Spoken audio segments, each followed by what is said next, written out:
এই পাড়া যদি কেউ মারা যায়, মাগো শ্মশানে যাবে, চিতায় যখন শুইয়ে দেবে, জমের বাচ্চা ডোম ওই শাড়িটাও খুলে নেবে। তার মানে এসেছিলাম উলঙ্গ, যেতে হবে উলঙ্গ। তাহলে এই যে সম্পত্তিগুলো কার নামে? অর্থ ব্যয় সবাই করে, কর্ম কর্ম নাহি মাত্র নাহি মাত্রলে। ও মায়েরা আস্তে আস্তে, হরি হরি বল। আস্তে মায়েরা, যতক্ষণ আমি বলবো ততক্ষণ আপনারা একটু চুপটি করে শুনবেন। উলুধ্বনি হরিধ্বনি দিয়ে যে কথাটা বলছি সেটা যদি শুনতে না পান, কাজের কাজ কিছু হবে না। দয়া করে কথাগুলো শুনবেন। আপনি যেখানে এসেছেন এই জায়গাটা কার? কার নামে দলিল, কার নামে পর্চা? কিছু মনে করবে, কিছু মনে করবে না। এই জায়গাটা কার জানেন মা? এটা মায়ার জগৎ। এখানে কেন এসেছেন, কেন এসেছেন জানেন? কর্মফল ভোগ করতে এসেছেন। আমরা ভগবানের কাছে ছিলাম, ভগবান এখানে যে নিয়ে এলেন মা দেবী দুর্গার কাছে। এটা মায়ার জগৎ, আমার মায়ের সম্পত্তি এটা। কি বলছি বুঝতে পারছেন? তাই যখন মানুষ মারা যায় সবাই বলে মায়া ত্যাগ করে চলে গেছে। তাই আপনারা মায়ের কাছে এসেছেন, মায়ের কাছে এসেছেন, কিন্তু কর্মফল ভোগ করতে এসেছেন। এই কর্মফল যদি ঠিক মতো ভোগ করে কিছু সুকর্ম করতে পারেন তবে ভগবানের কাছে যাবেন। নাহলে বারবার জন্মগ্রহণ করতে হবে। আর বারবার জন্মগ্রহণ করা মানে শাশুড়ির মুখ ঝামটা, ননদির দাঁত খিচুনি, যার জন্য করি ঘর, সেই স্বামীও মাঝে মাঝে কেমন করে। এই যে জ্বালা, এই জ্বালা সহ্য করতে পারবেন? চোখের সামনে ছেলে মারা যাবে, চোখের সামনে মেয়ে মারা যাবে, চোখের সামনে স্বামী মারা যাবে, কেন আপনারা সহ্য করবেন? তাই যাতে সহ্য করতে না হয়, ভগবান গীতায় বলেছিলেন অহং তাং সর্ব পাপেভ্য মোক্ষ আমি স্বামী মাসুচ। তার মানে হলো আমি তোমাদের পাশে আছি, আমি তোমাদের কাছে আছি, আমি তোমাদের সাথে আছি। তোমরা মৃত্যুর দিন পর্যন্ত জেনে রেখো আমি তোমাদের পাশে থাকবো। কিন্তু তোমাদের বলতে হবে নিতাই গৌর প্রেমানন্দ। হরি বল। কে করিবে হরি নাম, কে করিবে হরি নাম, করবে গোরার মন, কে করিবে হরি নাম, করবে গোড়ার মনস্কাম। পুত্র কন্যা সবে অর্থ ব্যয় সবাই করে, পুত্র কন্যা সবে। প্রত্যেক বছর এত পয়সা খরচা করে আমার দুধের ভাইগুলো, ছোট ছোট ভাইগুলো দায়িত্ব নিয়ে হরিবাসর চালায়। কিন্তু বলুন তবু আমাদের কোনো কাজের কাজ হচ্ছে না কেন? কেন আমরা হরিনাম শুনতে চাই না? শুনে রাখুন কারা কে কে হরিনাম শুনবেন আর কে কে হরিনাম শুনবেন না। ভগবান গীতায় 9ম অধ্যায় পরিষ্কার করে বলে গেছে, ভারতবর্ষে বাস করতে গেলে ভারতবর্ষের সংবিধান মেনে চলতে হবে। ওসব দাদাগিরি আর সহ্য করা হবে না। এখানের খাবার পাকিস্তানের ফ্ল্যাগ ওড়াবো, ওসব দাদাগিরি আমরা মানবো না। তাই আপনারা শুনে রাখুন, ভারতবর্ষে বাস করতে গেলে যেমন ভারতবর্ষের সংবিধান মানতে হয়, হিন্দু সনাতন ধর্মে বাস করতে গেলে তার কতগুলো নিয়ম মানতে হয়। তাই ভগবান বলেছিলেন, হ্যাঁ নমাং দুষ্কৃতি ন পাপে মুড়া দন্তে। যারা দুষ্কৃতি, যারা সন্ত্রাসবাদী, যারা আতঙ্কবাদী, যারা সমাজের শত্রু, তারা কোনোদিন হরিনাম করবে না। তাহলে হরিনাম করবে কারা? ভজস্তে মাং বুধা। আপনাদের মতো মায়েরা, আমার ওই দুধের ভাইরা যারা হরিনামের জন্য ভিক্ষা করে, তারা হরিনামটা কেন করে জানেন? তিতাব জ্বালার হাত থেকে বাঁচার জন্য। তাই ভক্তমণ্ডলী অহং আসতে অনিত্যম সুখম লোকমিম পাপ্পে ভজস্ব মাম মামে বৈশাসী যুক্তই বোমা আত্মনং মাত পরায়ণ। কিচ্ছু করতে হবে না, শুধু নামের সঙ্গে যুক্ত থাকুন। ভালো কাজে যুক্ত থাকলে ভক্তমণ্ডলী আপনার সুনাম হবে, আর সেই সুনামটা ভগবানের কাছে পৌঁছে দেবে। কেন? একে বলে সুকর্ম। অকর্ম কুকর্ম করবেন না, কর্মটাই করুন। কর্মই হল ধর্মের পথ ধরাবে। তাই আপনারা কর্মের পথ করতে এসেছেন, ধর্মকে ধরতে এসেছেন। সেই ধর্মকে ধরতে গেলে চিৎকার করে বলতে হবে জয় জয় শ্যাম সুন্দর কি জয়, গিরিধারী লাল কি জয়, মণিবাড়ি লাল কি জয়। কে করিবে হরি নাম, কে করিবে হরি নাম, কে করিবে হরি নাম, করবে গোরার মনস্কাম, কে করিবে হরি নাম, করবে গোরার মনস্কাম।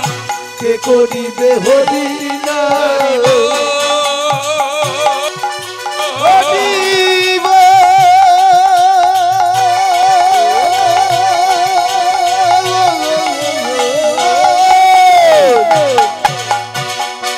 অনন্যা সৃজন্ত অন্ত মাং যে জনা পর্যা সুপাশ্বতী। তার মানে হলো মায়েরা শুনে রাখবেন, এই বিষয় সম্পত্তি নিয়ে অর্থ নিয়ে মায়েরা শুনে রাখুন। হ্যাঁ, অর্থ সম্পত্তি বিষয় বৈভব নিয়ে চিন্তা করবেন না। কেন? শুনে রাখুন, যা কিছু অর্থ আপনি যখন এখানে এসেছিলেন, যা কিছু নিয়ে এসেছিলেন, এখানে এসেছিলেন যখন আপনি কিছু নিয়ে আসতে পারেননি, আর যেদিন যাবেন হ্যালো চেক, এই পাড়া যদি কেউ মারা যায়, মাগো শ্মশানে যাবে, চিতায় যখন শুইয়ে দেবে, জমের বাচ্চা ডোম ওই শাড়িটাও খুলে নেবে। তার মানে এসেছিলাম উলঙ্গ, যেতে হবে উলঙ্গ। তাহলে এই যে সম্পত্তিগুলো কার নামে দেবেন? ভগবানকে দিয়ে যান। কেন? ব্যাংকে যদি টাকা রাখেন, দিল্লিতে চলে গেলেন, গিয়ে এটিএম কার্ডটা মেশিনে ঢুকিয়ে দিন, আপনার টাকা ফিরে আসবে। তাই এখানে যে সুকর্ম করছেন, গোলক বৃন্দাবনে গিয়ে সে ফল পাবেন। কি বলছি বুঝতে পারছেন ভক্তমণ্ডলী মায়েরা? তাই আপনারা হরিনাম বলবেন, কৃষ্ণ নাম বলবেন, তবে ফিস ফিস করে নয়, চুপি চুপি নয়, কানে কানে নয়, তয়ে তয়ে নয়। এই যে কানে কানে কথা বলে সংসারগুলো ভেঙেছেন, স্বামীর মাথাটা খেয়েছেন, শ্বশুর শাশুড়িকে বৃদ্ধাশ্রমে পাঠিয়েছেন। বলুন, আজ থেকে 100 বছর আগে আপনারা এখানে যারা আছেন, অনেক মা বাবা ছিলেন, তাদের তো বৃদ্ধাশ্রমে যেতে হয় না। আজকের কেন গেল? কিসের জন্য গেল? এরা ধর্মকে মানে না। ধর্ম কাকে বলে? যে নিজেকে ধরে, পাড়ার 5 জনকে ধরতে সাহায্য করে। তাই আপনি যদি হরিনামটা জোরে জোরে বলেন, চিৎকার করে বলেন, পাড়ার সবাই শুনতে পাবে। হরিনাম বললে যা হয়, হরিনাম শুনলে তাই হয়। তাই চিৎকার করে বলুন জয় জয় শ্যাম সুন্দর কি জয়, গিরিধারী লাল কি জয়, পরিবারী লাল কি জয়। ভক্তমণ্ডলী মায়েরা, এই ভারতবর্ষে যা কিছু হয়েছে সব আস্তে আস্তে হয়েছে, চুপি চুপি হয়েছে, ফিস ফিস করে হয়েছে। কিন্তু হরিনামটা জোরে জোরে হবে কেন? মায়েরা শুনে রাখুন, হরিনাম জোরে জোরে বললে কি হয়? প্রথমে হচ্ছে চিৎকার করে হরিনাম বললে ব্যাটারি চার্জ। আস্তে আস্তে, ও ভাই, যত অল্পতে ঠান্ডা হবেন, তাহলে ওই ভগবানের ঠান্ডা মেশিনে যেতে পারবেন। আর গরম হয়ে গেলে স্বামী যেরকম কেলের কীর্তি করে, ওই কীর্তিতে থাকতে হবে। ভালো করে শুনুন মায়েরা। তাই আপনি যখন হরিনাম করবেন, চিৎকার করে হরিনাম করবেন, করলে কি হবে? ভক্তরা শুনতে পাবে, আর আপনার ধর্ম রক্ষা হবে। এখন কথা হলো, জোরে জোরে হরিনাম করলে কি হয়? ভক্তমণ্ডলী মায়েরা ভালো করে শুনে রাখুন, জোরে জোরে হরিনাম করলে ব্যাটারি চার্জ কমে যাবে। বুঝতে পারছেন? চিৎকার করে হরিনাম করলে কি হয়? এই যে মাইক বাজিয়ে হরিবাসর করছেন, আজ থেকে 15 বছর আগে আপনাদের হাইকোর্টের প্রধান বিচারপতি ভগবতী বন্দ্যোপাধ্যায় মহাশয় মারাত্মক একটা আইন পাস করে গেছেন। 65 ডেসিমিলিমিটারের ওপর যদি শব্দের কম্পনাঙ্ক যায়, তার মানে যেভাবে গভীর রাত্রিতে মাইক বাজিয়ে হরিবাসর করাচ্ছেন, এটা যদি পাড়ার কেউ থানা পুলিশ করে যে ওরা দায়িত্ব নিয়ে হরিবাসর চালাচ্ছে, ওদের লক আপে ধরে নিয়ে যাবে। জোরে জোরে হরিনাম করতে পারবেন না, তবু হরিনামটা করতে হবে। কেন? যাত্রার কাছে জানতে যাবেন না, যাদের সার্টিফিকেটের দাম আছে তাদের কাছে জানতে যাবেন। এবার বলুন, এই ভারতবর্ষে সবচেয়ে সার্টিফিকেটের দাম কার? নদিয়ার ছেলে নিমাই। ভগবানের ওপর কারো সার্টিফিকেট নেই। সে কি বললেন? ও প্রভু, আমরা হরিনাম করি, নবদ্বীপের হরিনাম করে, বাবাজিরাও হরিনাম করে, উচ্চ ঈশ্বরে হরিনাম করে কেন?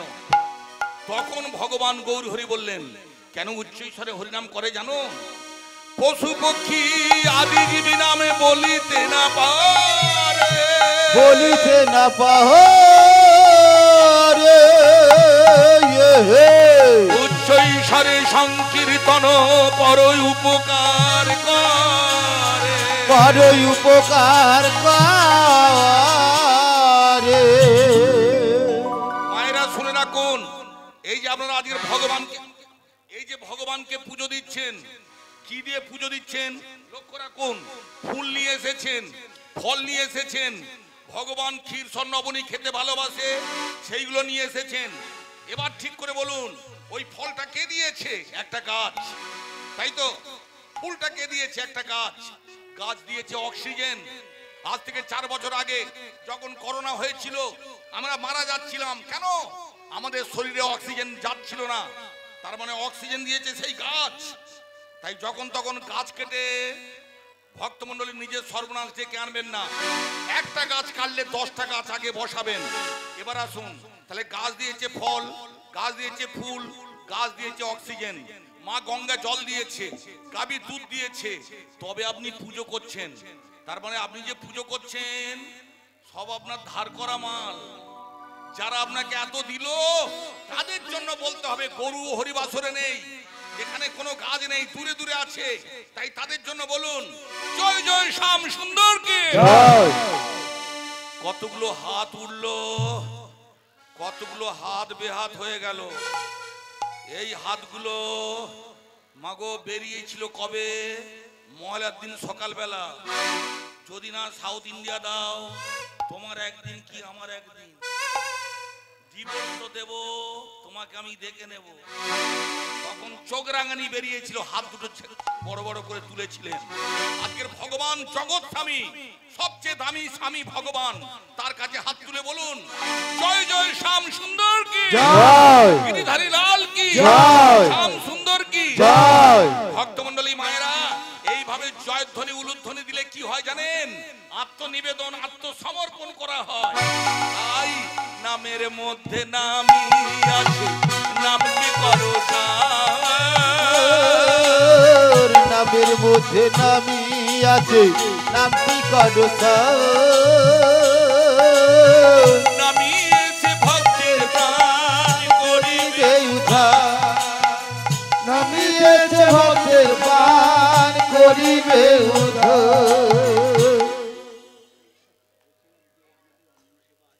আচ্ছা, ভক্তমণ্ডলী মায়েরা, দারুণ একটা সংবাদ এসছে গো মা। রাত 10টার সময় কর্তৃপক্ষ অন্নের ব্যবস্থা করেছেন।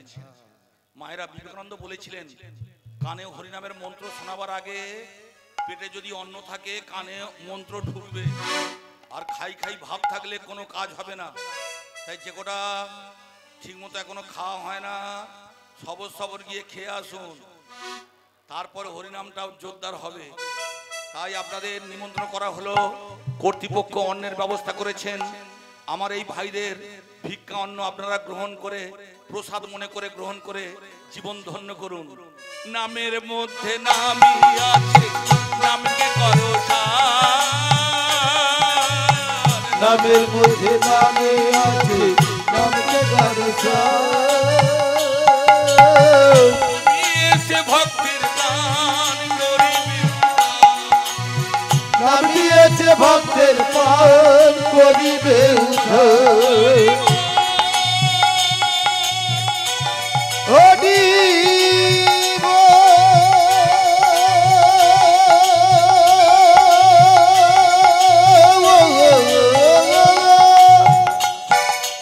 মায়েরা, তাহলে পরিষ্কার বুঝতে পারলেন, হরিনামটা জোরে জোরে বলতে হবে, আস্তে আস্তে। ওমা, ও দিদি, সংসারে যেটা করেন হরিবাসরে সেটা করবেন না। কি বলছি বুঝতে পারছেন? সংসারে স্বামীর উপর যেরকম বাড়াবাড়ি কথা বলেন, চোখ রাঙান। এখানে জগৎ স্বামী ভগবান বসে আছেন, চোখ রাঙাতে গেলে চোখ গেলে দেবে, ঘুনে দেবে। একদম আস্তে আস্তে কথা বলুন। কেন? এই যে হরিনামটা জোরে জোরে বললেন, চিৎকার করে বললেন, এতেও কাজ হবে না। কেন? এই ব্যাপার থাকতে, এই ব্যাপারে কার্তিকের মা কার্তিকের বাবার কাছে জানতে গেছে। মাগো স্বামী একখানা পেয়েছিল কার্তিকের মা, পেট ডাবরা, গাল বড়, ঢিবির মতো দেখতে। হ্যাঁ, ওই গনসার বাবা মহাদেব রাত দিন হরিনাম করে, দেবী দুর্গা জানতে গেছে। এই দেখো ও গো, ও কার্তিকের বাবা, সর্দি কাশির ধাত, সারা বছর যদি জল ঢালে লোকটার কি দোষ দেবো মা? সেই যে শ্রাবণ মাস থেকে জল ঢালা শুরু হয়েছে, এখনো কতগুলো বুড়ি গো মা কদিন আগে জয়রামপুরে জল ঢেলে। সেই কার্তিকের বাবা কাঁদতে কাঁদতে বললে, বলো কার্তিকের মা কি বলছো? হ্যাঁ গো, তুমি তো রাত দিন হরিনাম করো, হরিনাম করলে কি হয় গা? মাঝে মাঝে স্বামীকে জিজ্ঞাসা করবেন, শুধু ঝগড়া করবেন না, চোখ রাঙাবেন না। স্বামীকে যারা চিনতে পারলেন না, তার মানে যারা প্রাইমারি স্কুল পাস করতে পারলেন না, তারা কোনোদিন হাই স্কুলে যেতে পারবেন না। তাই স্বামীর উপর চোখ বার করে কথা বলবেন না, যখন তখন আজে বাজে ভাষা বলবেন না। যে নিজের স্বামীকে ভালোবাসে না, সে জগৎ স্বামীকে ভালোবাসতে পারবে না। মনে থাকবে, কাল থেকে ঝগড়া বন্ধ। তারপরে সেই স্বামীকে জিজ্ঞাসা করতে হবে, এই শোনো, আমি তোমাকে ভালোবেসে জিজ্ঞাসা করছি, এই হরিনাম করলে যায়? এবার বাবা মহাদেব বলছে, জানো হরিনাম করলে কি হয় জানো? শোনো মহেশ্বরী বচন আমারি, কৃষ্ণ কৃষ্ণ বলো মুখে, কৃষ্ণ কৃষ্ণ বলো মহেশ্বরী বচন আমারি, কৃষ্ণ কৃষ্ণ বলো মুখে, মুখে কৃষ্ণ কৃষ্ণ বলো মুখে। দেবী দুর্গা বললে, এই শোনো, হরিনাম তো করবো, হরিনাম তো বলবো, আগে বলো না হরিনাম বললে কি হয়? এবার শুনুন, ভালো করে শুনুন, কি হয় জানেন? ত্রিতাপ জ্বালা দূরে যাবে, প্রেমানন্দ উদয় হবে। ত্রিতাপ জ্বালা দূরে যাবে, প্রেমানন্দ উদয় হবে।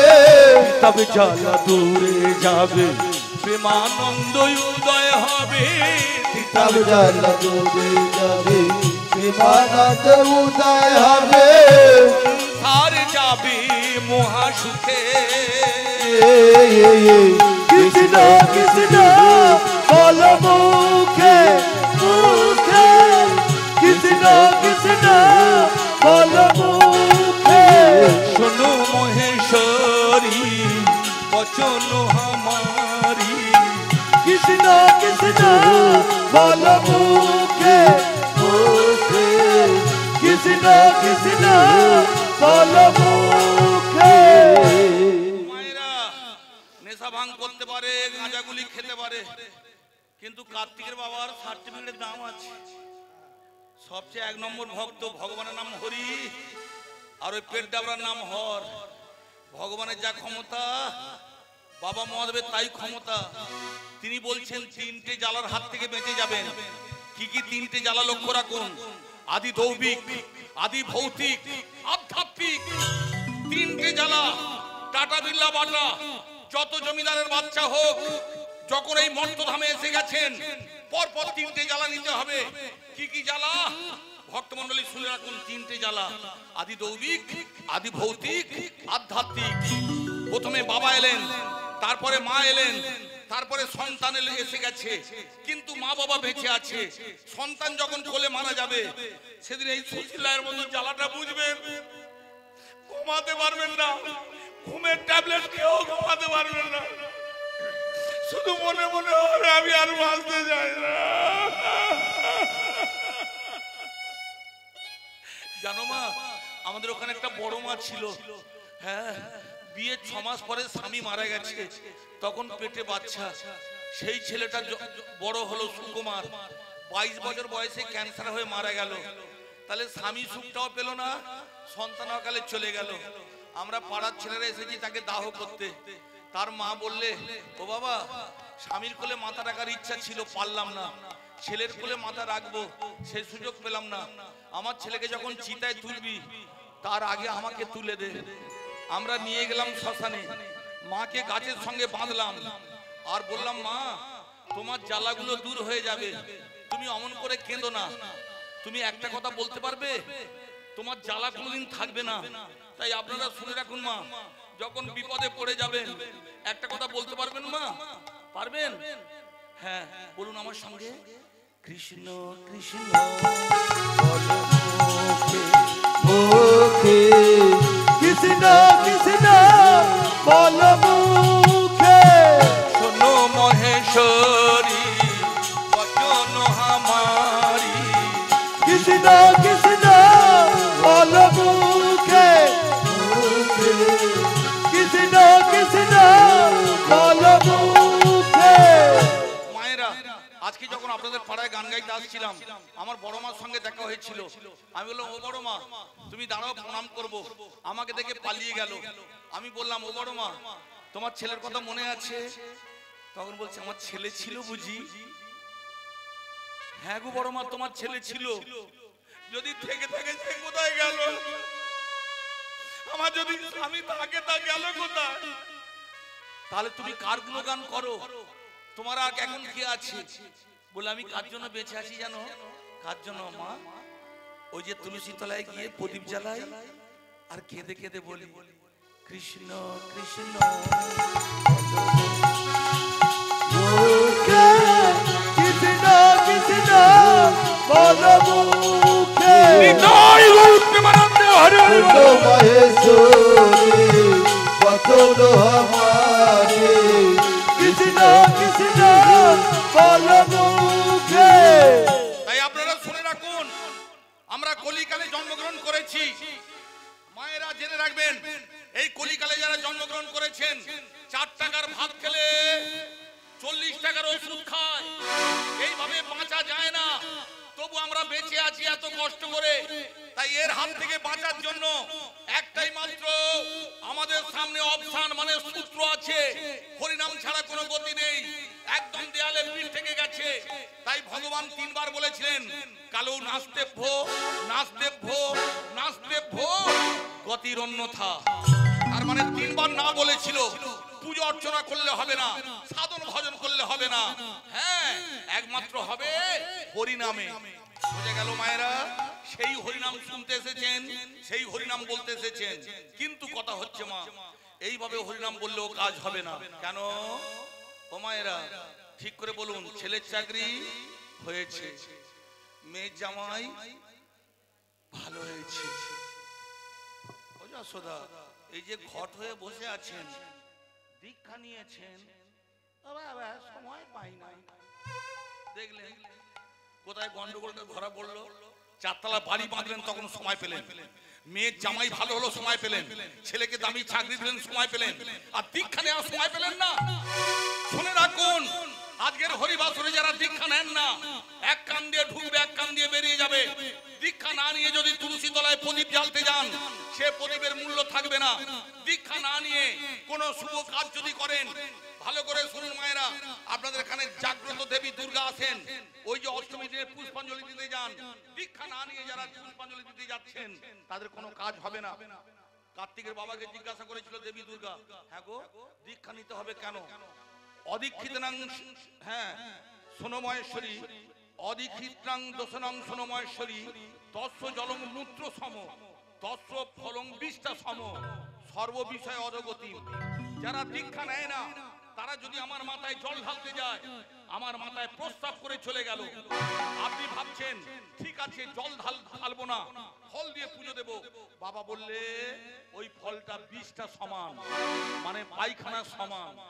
তাই যে কজন দীক্ষা না নিয়ে রান্না বান্না করে স্বামীকে ভাতের থালা এগিয়ে দিচ্ছেন, ও যশোদা কি দিচ্ছেন বুঝতে পারছেন? তাই মুখটা বারুইপুরের মালসার মতো না করে দীক্ষাটা নিন, কাজের কাজ হবে। কিন্তু যাত্রার কাছ থেকে দীক্ষা নিলে হবে না। এই যে আমি আপনাদের পাড়ায় মায়েরা, আমি যে আপনাদের পাড়ায় গান গাইতে এসেছি, দীক্ষার কথা বলছি, আপনারা আমার কাছ থেকে দীক্ষা নেবেন না? না, আমার কাছ থেকে দীক্ষা নিলেও কাজ হবে না। তাহলে কার কাছ থেকে দীক্ষা নেবেন? সদ্গুরু। সদ্গুরু কাকে বলে? শান্ত, দান্ত, কুনিষ্ঠ বিনীত শুদ্ধ বেশবান, চিত্ত শুদ্ধ, সর্বশাস্ত্র বিশারদ, গুরু পরভিদিয়াতে। সেই গুরুর কাছে যাবেন যিনি অন্ধকার জগৎ থেকে, এর মধ্যে শোনা কমপ্লিট,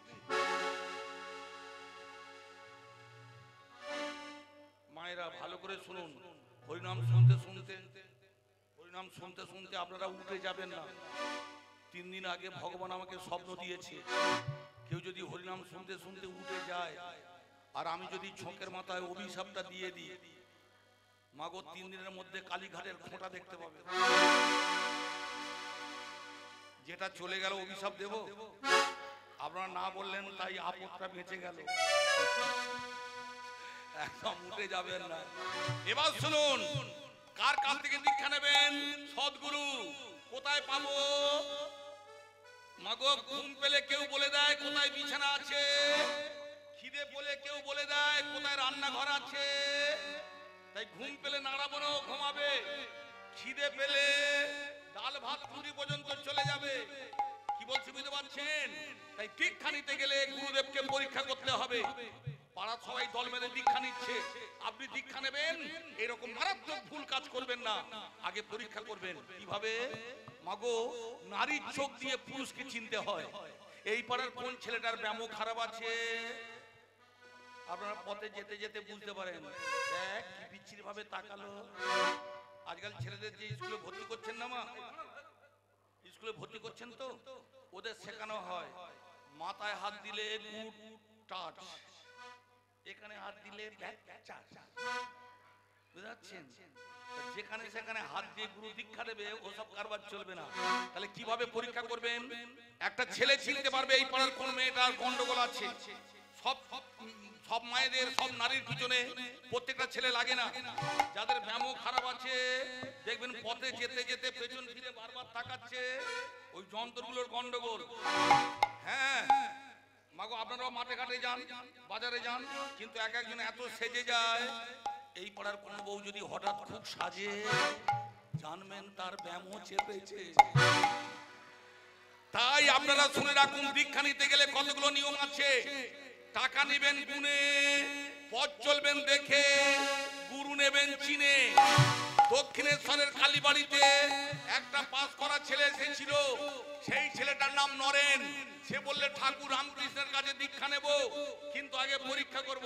ঠাকুর জয় মা জয় মা। তুই কে রে? আমি নরেন। ও নরেন, এলি কেন? আপনি যে বামা করে কাঁদছেন, মা কালীকে দেখেছেন? আপনি ভগবানকে দেখেছেন? শালা বলে কি রে? দেখেছি মানে তোর সঙ্গে যেমন কথা বলি তার সঙ্গে সেইভাবে কথা বলি, তুই দেখবি।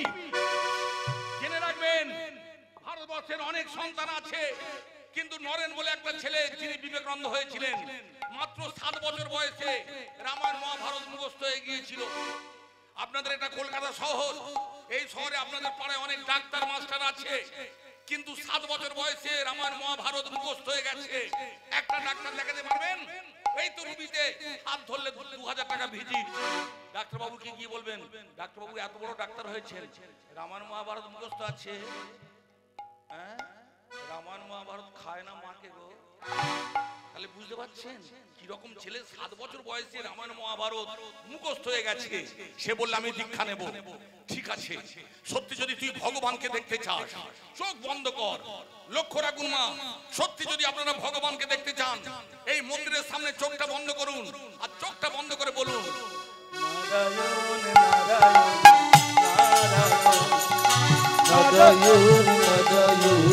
নারায়ণ নারায়ণ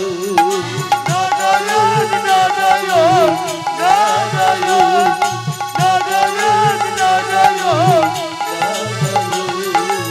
সুখে দুঃখে তুমি, বিপদেও তুমি, সুখে দুঃখে তুমি, বিপদেও তুমি, সুখে দুঃখে তুমি, বিপদেও তুমি, সুখে দুঃখে তুমি, বিপদেও তুমি, তুমি বিপদ ভঞ্জন।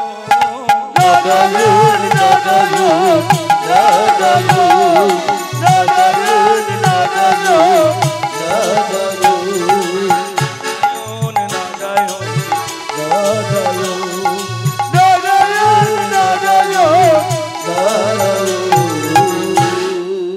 বল নরেন, চোখটা বন্ধ করে দেখতে পাচ্ছিস?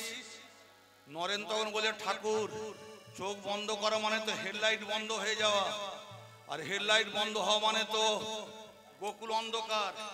এই যে আমি আপনাদের দেখতে পাচ্ছি, কোটাসের মতো দেখতে পাচ্ছি, চোখ দুটো বন্ধ করলে দেখতে পাবো না। তাহলে কেন ঠাকুর রামকৃষ্ণ বললেন ভগবানকে দেখতে গেলে চোখ বন্ধ করতে হয়? এবার শুনে রাখুন,